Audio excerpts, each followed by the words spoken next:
उसके गुणों को ग्रहण करते हैं। ब्राह्मण और गौ के लिए संकट सहते हैं।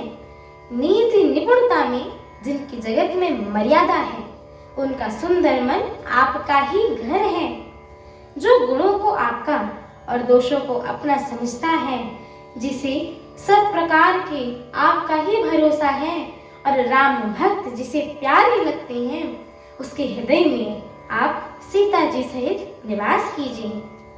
जाति पाति, धन, धर्म, बढ़ाई, प्यारा परिवार और सुख देने वाला घर सबको छोड़कर जो केवल आपको ही हृदय में धारण किया रहता है, हे रघुनाथ जी, आप उसके हृदय में रहिए। स्वर्ग, नरक और मोक्ष जिसकी दृष्टि में समान है, क्योंकि वह जहाँ तहाँ सब जगह केवल धनुष बाण धारण किए आपको ही देखता है, और जो कर्म से, वचन से और मन से आपका दास है, हे राम जी, आप उसके हृदय में डेरा कीजिए। जिसको कभी कुछ भी नहीं चाहिए और जिसका आपके लिए स्वाभाविक प्रेम है, आप उसके मन में निरंतर निवास कीजिए। वह आपका ही तो घर है। इस प्रकार मुनि श्रेष्ठ वाल्मीकि जी ने श्री रामचंद्र जी को घर दिखाए। उनके प्रेम पूर्ण वचन श्री राम जी के मन को अच्छे लगे। फिर मुनि ने कहा कि हे रघुकुल के स्वामी, सुनिए, अब मैं इस समय के लिए सुखदायक आश्रम कहता हूँ, निवास स्थान बदलाता हूँ। आप चित्रकूट पर्वत पर निवास कीजिएगा। वहाँ आपके लिए सब प्रकार की सुविधा है। सुहावना पर्वत है और सुंदर वन है।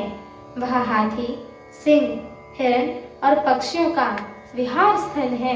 वहाँ पवित्र नदियाँ हैं जिसके पुराणों में प्रशंसा की गई है, और जिसको अत्रि ऋषि की पत्नी अनुसुईया जी ने अपने तपोबल से लाई थी। वहाँ गंगा जी की धारा है, उसका नाम मंदाकिनी है। वह सब पाप रूपी बालकों को खा डालने के लिए डाकिनी रूप है। अत्रि आदि बहुत से श्रेष्ठ मुनि वहाँ निवास करते हैं, जो योग, जप और तप करते हुए शरीर को कसते हैं। हे राम जी, चलिए, सबके परिश्रम को सफल कीजिए और पर्वत श्रेष्ठ चित्रकूट को भी गौरव दीजिए। महामुनि वाल्मीकि जी ने चित्रकूट की अप्रतिम महिमा बखान कर कही। तब सीता जी सहित दोनों भाइयों ने आकर श्रेष्ठ नदी मंदाकिनी जी में स्नान किया। हमारी आगे की श्री राम कथा को सुनने के लिए हमारे चैनल को लाइक, शेयर, सब्सक्राइब एवं कमेंट अवश्य करिएगा।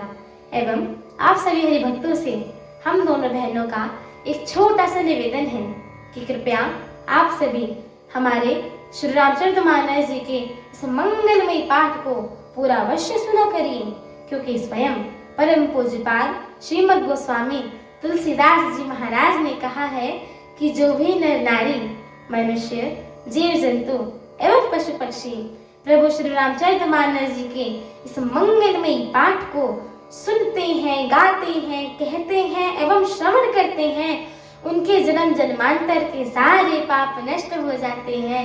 तो एक बार प्रेम से बोलिए, मर्यादा पुरुषोत्तम प्रभु श्री रामचंद्र की जय हो। जगत जननी माता जानकी की जय हो। लखन लाल की जय हो। अयोध्या धाम की जय हो। तुलसीदास जी महाराज की जय हो। एक बार प्रेम से बोलिए, पवन सुत हनुमान की जय हो। जय श्री राम। जय श्री राम।